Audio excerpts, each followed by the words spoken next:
Oke, baiklah. Bagaimana kalau sekarang kita mendiskusikan bagaimana cara pintar korupsi? Sebuah peluang emas yang tidak akan terjadi lagi dalam masa yang akan datang, yaitu kalau Anda yang menjadi pejabat saat ini atau yang punya kesempatan dalam sisa periode ini mendapatkan jabatan, sebaiknya Anda korupsi dengan semaksimum mungkin dalam periode sisa saat ini, yaitu dalam 3 tahun ke depan ini. Sungguh, Anda harus memanfaatkan dengan baik momen ini untuk korupsi. Mumpung korupsi saat ini dibiarkan, manipulasi jabatan untuk kepentingan diri sendiri dan kelompok sendiri dibiarkan, tidak dihukum. Melanggar sumpah jabatan, kita tidak ditindak. Bahkan terang-terangan makan hak rakyat, tidak dipecat dari jabatan, apalagi dihukum. Jadi manfaatkanlah jabatan Anda semaksimum mungkin. Informasi berikut ini kita bermaksud mengajarkan kepada semua pejabat yang saat ini menjabat, mumpung New Mind belum berkuasa yang akan menghukum mati semua koruptor, Anda sebaiknya korupsi. Jadi manfaatkan waktu tersisa ini untuk menyedot harta negara, dan Anda akan dilindungi dengan para buzzer serta kepopuleran pejabat tertinggi yang dengan cantik punya pasukan media yang hanya memberitakan bagusnya saja dari karya-karya pakai hutang yang hutangnya tidak diungkap,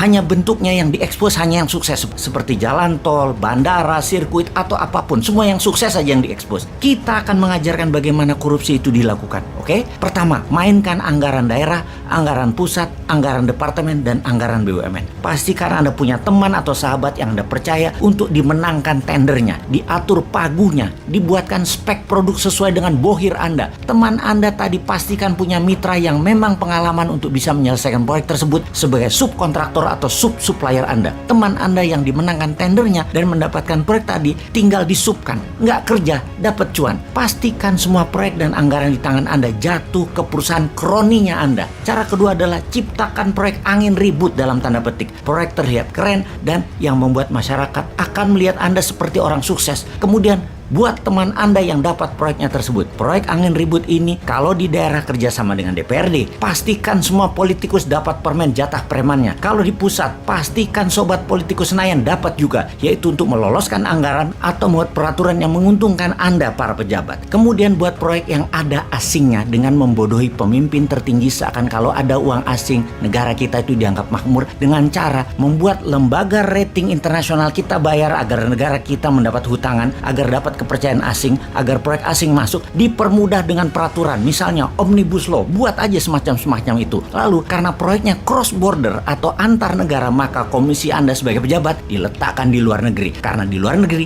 tidak ada PPATK-nya yang bisa cek. Akuisisi apapun libatkan pendana asing, tujuannya agar bisa bagi cuan di luar negeri. Import itu sumber korupsi karena dananya ada di luar. Jadi kita harus perbanyak import. Setelah memainkan anggaran, maka kita akan membuat peraturan yang menguntungkan kita dengan membuat kebijakan yang menguntungkan bisnis kita. Saat ini Anda sebagai pejabat boleh berbisnis, walau sebagai menteri atau pejabat-pejabat lainnya yang dalam sumpah jabatan Anda tidak boleh memperkaya diri sendiri dan memperkaya orang lain. Tapi tenang, selama Anda mendukung pemimpin populer, Anda aman. Kemudian manfaatkan anggaran pemerintah daerah atau departemen atau apapun untuk membuat Anda terkenal, seperti main di sosial media, di media mainstream. Semua acara-acara Anda harus ada dan harus dimediakan. Pokoknya Anda fokus terus memanfaatkan dana gubernuran, dana bupati, dana menteri untuk membuat Anda terlihat bekerja, terlihat bijak, terlihat berhasil. Penting ini dilakukan karena modal untuk terus menjabat adalah Anda terkenal. Apalagi Anda mau mencalonkan diri untuk menjabat lagi. Walaupun sebenarnya itu korupsi, tapi tenang, Anda banyak yang suka pakai fasilitas jabatan, nggak apa-apa. Mobil dinas, uang dinas, pesawat kepresidenan, apapun, semua pakai aja yang namanya kedinasan. Jadi pelajaran korupsi kita simpulkan kali ini,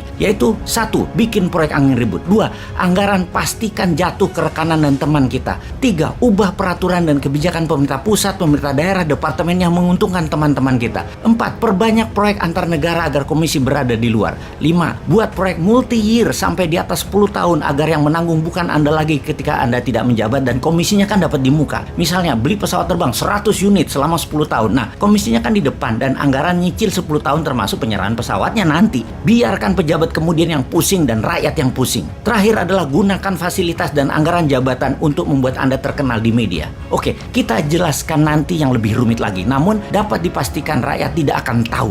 Jadi yang sedikit ini dulu diperbanyak korupsinya. Selamat menikmati sisa jabatan Anda.